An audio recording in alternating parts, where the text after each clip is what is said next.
Hello बच्चों, let's read this question. The question says, which of the following ions is most stable? Option A में दिया है बच्चों हमें एक टर्शरी कार्बोकैटायन दिया है और ऑप्शन बी के अंदर बच्चों हमें एक प्राइमरी कार्बोकैटायन दिया है। ऑप्शन सी के अंदर बच्चों हमें एक सेकेंडरी कार्बोकैटायन दिया है और ऑप्शन डी में बोला है नन ऑफ दीज। बच्चों हमें यहाँ स्टेबिलिटी को कंपेयर करना है इनकी कार्बोकैटायंस की और हमें बताना है सबसे ज़्यादा स्टेबल कार्बोकैटायन कौन सा होगा। तो फर्स्ट ऑफ ऑल बात करते हैं इस क्वेश्चन में हमारे की कंसेप्ट के बारे में। की कंसेप्ट क्या होगा बच्चों इस क्वेश्चन में? स्टेबिलिटी जो होती है कार्बोकैटायंस की वो इस क्वेश्चन के अकॉर्डिंग हम बता सकते हैं हाइपर कॉन्जुगेशन के बेसिस पे। और जितना ज़्यादा हाइपर कॉन्जुगेशन होगा उतनी ही ज़्यादा स्टेबिलिटी होगी। Hyper conjugation. और हाइपर कॉन्जुगेशन किस चीज़ पर डिपेंड करता है? नंबर ऑफ अल्फा हाइड्रोजन, कि हमारे पास sp3 कार्बन होना चाहिए अल्फा कार्बन और उसके पास अल्फा हाइड्रोजन होना चाहिए कम से कम एक नंबर ऑफ अल्फा हाइड्रोजन।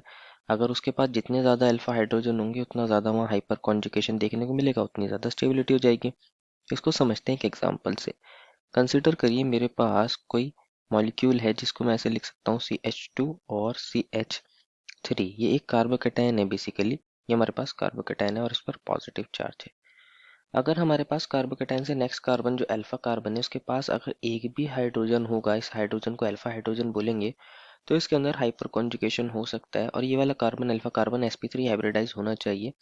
तो ये अपने इलेक्ट्रॉन्स को यहाँ इस तरह डोनेट कर देता है और हमारे CH2 पॉजिटिव का चार्ज खत्म हो जाता है। ये बन जाता है CH2 डबल बॉन्ड CH2 और यहाँ H+। सिमिलरली क्या होगा बच्चों, अगर दूसरा वाला ये हाइड्रोजन जो है ये भी यहाँ हाइपर कॉन्जुगेशन दिखा सकता है। सिमिलरली थर्ड वाला हाइड्रोजन भी यहाँ हाइपर कॉन्जुगेशन दिखा सकता है। तो हमारे पास तीनों केसेस के अंदर क्या बन जाएगा? CH2 डबल बॉन्ड CH2 और H+। और थर्ड वाले के अंदर भी बन जाएगा हमारे पास CH2 डबल बॉन्ड CH2 और इस बार यहाँ H+। अगेन क्या हो सकता है, ये पाई बॉन्ड वापस इस H+ पर अटैक करे, अगेन हमारा कार्बोकैटायन जनरेट हो सकता है।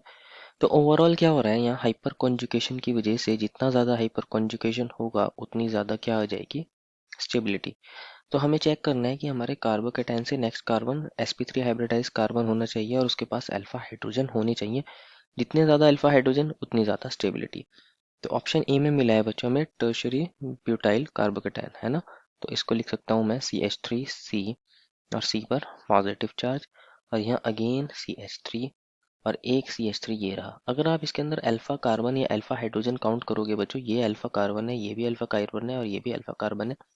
टोटल बच्चों यहाँ पे 9 अल्फा हाइड्रोजन हो जाएंगे। 3 अल्फा कार्बन है तो 9 अल्फा हाइड्रोजन हो जाएंगे। बी में मिला है हमें एक प्राइमरी कार्बोकैटायन और थर्ड में मिला है कि हमें सेकेंडरी कार्बोकैटायन। तो इन दोनों को भी देख लेते हैं। बी के अंदर क्या मिला है बच्चों हमें? CH3, CH2 और CH2 और यहाँ CH2 के ऊपर पॉजिटिव चार्ज। ये अल्फा कार्बन है और इस अल्फा कार्बन पर बच्चों दो हमारे पास अल्फा हाइड्रोजन है। कितना अल्फा हाइड्रोजन है बच्चों? यहाँ 2 अल्फा हाइड्रोजन है यहाँ पे। और वहीं मैं बात करूँ थर्ड ऑप्शन के अंदर हमें मिला था CH3CH और यहाँ CH2 और CH3। अगर आप देखोगे यहाँ पॉजिटिव चार्ज दिया है तो ये भी अल्फा है और ये भी अल्फा है। टोटल अल्फा कार्बन 2 है और अल्फा हाइड्रोजन 5 है। 5 अल्फा हाइड्रोजन। तो सबसे ज़्यादा अल्फा हाइड्रोजन किसके पास है बच्चों? हमारे ऑप्शन नंबर ए में। तो सबसे ज़्यादा स्टेबल भी कौन होगा? ए होगा। Therefore final answer is option number A. I hope you understood it well and best of luck.